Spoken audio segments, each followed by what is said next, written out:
Bonjour, bienvenue sur Riviera Trouble. Aujourd'hui, une nouvelle vidéo sur le féminisme qui fait suite à la vidéo que j'ai faite sur la société qui sacrifie les femmes pour sa bonne conscience.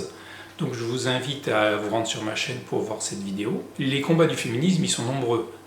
L'égalité des salaires entre les hommes et les femmes, l'accès aux postes de haute responsabilité pour les femmes, la préservation aussi des acquis des droits des femmes, et la lutte contre les féminicides et les violences faites aux femmes. Le féminisme est un mouvement qui est plutôt à gauche, puisqu'il se bat contre une société patriarcale et traditionnelle. C'est un mouvement progressiste, et c'est toujours la gauche qui est l'instigatrice des avancées sociales. Il y a évidemment aussi à droite des femmes qui se battent pour la cause des femmes, évidemment Simone Veil qui était gaulliste, qui en 1975 a fait passer la loi sur l'IVG qui porte son nom, donc qui dépénalisait l'avortement. Mais dans l'ensemble, le mouvement féministe, les mouvements féministes les plus revendicatifs, les plus vindicatifs, ceux qui se révoltent, ceux qui font entendre leur voix pour faire avancer les choses, ce sont surtout des mouvements de gauche. Donc concernant les violences faites aux femmes, donc les féministes, elles sont dans un combat global qui est le changement des mentalités. On est dans une société patriarcale, dominée par les hommes, et donc c'est cette domination des hommes qui leur donne un sentiment de supériorité sur les femmes, et qui, chez certaines femmes, va entraîner un sentiment d'infériorité vis-à-vis des hommes. Donc de tout cela va découler les injustices, les inégalités et les violences faites aux femmes. Pour moi, les féministes, elles attaquent le problème par la bande, c'est-à-dire qu'elles ne veulent pas s'en prendre directement aux criminels, mais elles veulent changer l'ensemble des hommes. Est-ce qu'on peut changer les hommes ? Pour moi, dans un pays comme la France, mais ça pourrait être aussi pour toute l'Europe occidentale, je pense qu'avant de changer les mentalités des hommes, il faudrait peut-être 200, 300 ans. Donc c'est encore pendant 200, 300 ans des femmes qui vont se faire agresser, c'est des millions de femmes qui vont être agressées et violées avant que les hommes se décident à changer. Est-ce qu'ils vont vraiment changer, les hommes? Quand j'ai préparé cette vidéo, j'ai fait des recherches, mais je me voyais déjà vous dire, comment transformer tous les Français en Suédois pour qu'ils respectent les femmes? Or, après avoir fait des recherches, je me suis rendu compte que le taux de féminicide par million d'habitants le plus élevé en Europe, c'était en Finlande, que toujours en rapport avec le nombre d'habitants et en Europe, c'était la Suède où il y avait le plus de viols. Peut-être que les Suédoises, quand elles sont agressées sexuellement, elles vont plus facilement porter plainte et la police va prendre plus facilement leurs plaintes. Mais il n'empêche qu'il n'y a pas d'homme idéal sur cette terre concernant le respect des femmes. Alors est-ce que les femmes vont vraiment pouvoir faire changer les mentalités ? Il y a un combat féministe, c'est l'écriture inclusive. Prenez un pays comme l'Angleterre, qui est un petit peu comme la France, il y a beaucoup d'agressions sexuelles, il y a beaucoup de femmes qui sont battues par leurs compagnons. Regardez la langue anglaise, le genre neutre, il n'y a pas le masculin qui l'emporte sur le féminin, et ça n'empêche pas pourtant. Donc j'ai des doutes sur les changements de mentalité des hommes. Il faut prendre le problème de front et s'attaquer directement aux personnes responsables.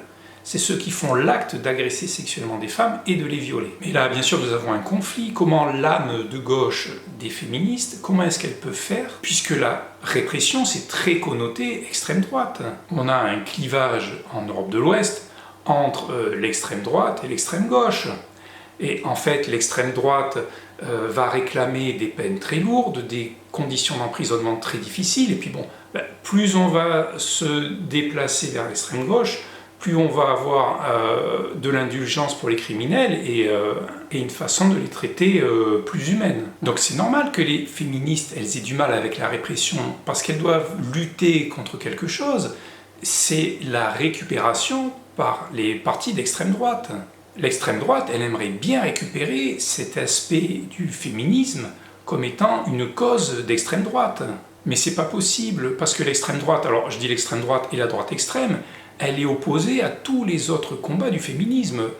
La PMA, le mariage homosexuel, l'avortement, le droit des femmes à disposer de leur corps et de leur sexualité. Et donc ça ne peut pas aller ensemble. Il y aurait une solution, ce serait de dépolitiser le débat sur la répression des crimes sexuels. Là où il n'y a pas de débat, c'est par exemple pour les pédophiles qui tuent des enfants, pour les parents qui torturent leurs enfants, qui leur font subir mille horreurs. Dans ces cas-là, quand ces gens-là sont arrêtés, on s'attend vraiment à ce qu'ils prennent les 30 ans de prison incompressibles, et puis tout le monde trouve ça normal. Et heureusement d'ailleurs, et personne ne trouve rien à redire. Vous n'avez pas un homme politique qui dans son programme va dire « écoutez, j'aimerais bien qu'on adoucisse les peines pour les pédophiles ou les parents bourreaux d'enfants. L'agression des enfants, c'est un tabou. Et un tabou, c'est extrêmement puissant dans une société. C'est quelque chose que tout le monde va respecter. Comme l'inceste, par exemple, qui est aussi un tabou très puissant dans les sociétés. Il faudrait peut-être transformer l'agression sexuelle des femmes en un tabou de notre société, quelque chose que plus personne ne pourrait tolérer. Alors après, moi je parle, je suis un homme, je ne sais pas ce qui se passe dans la tête des femmes. Je pense que chaque femme a son avis sur la question. Il y a peut-être des femmes qui ont envie de pardonner, qui sont au-dessus de tout ça, de toute cette violence finalement qui a été instillée par les hommes. C'est-à-dire on part de la répression jusqu'à l'incarcération, en passant par les tribunaux, les jugements. Tout ça, c'est vrai que c'est tout un ensemble, tout un circuit qui a été créé par les hommes. Elles ont peut-être d'autres idées, elles ont peut-être une autre vision de comment il faut régler ce problème. Mais ça, on ne le sait pas en fait. On ne le sait pas. Pourquoi? Parce qu'il n'y a pas de débat. Et il n'y a pas de débat parce que comme le débat il est très connoté politiquement, on ne peut pas avoir ce débat. Et pourtant, ça serait vraiment bien si les féministes mettaient ce débat sur le tapis. Il faudrait que ce débat soit mené par les femmes, par les féministes, surtout parce que ce sont les associations qui sont à même de conduire un débat national, et que chaque femme s'exprime en France, qu'elles puissent toutes exprimer ce qu'elles en pensent de la répression des agressions sexuelles. Voilà, j'espère que vous avez aimé cette vidéo, merci de la commenter, surtout vous mesdames, merci de liker la vidéo si vous l'avez aimée, n'hésitez pas à vous abonner à ma chaîne, et n'oubliez pas donc d'aller voir l'autre vidéo sur le féminisme. Voilà, je vous dis merci beaucoup, à très bientôt, salut, ciao à tous.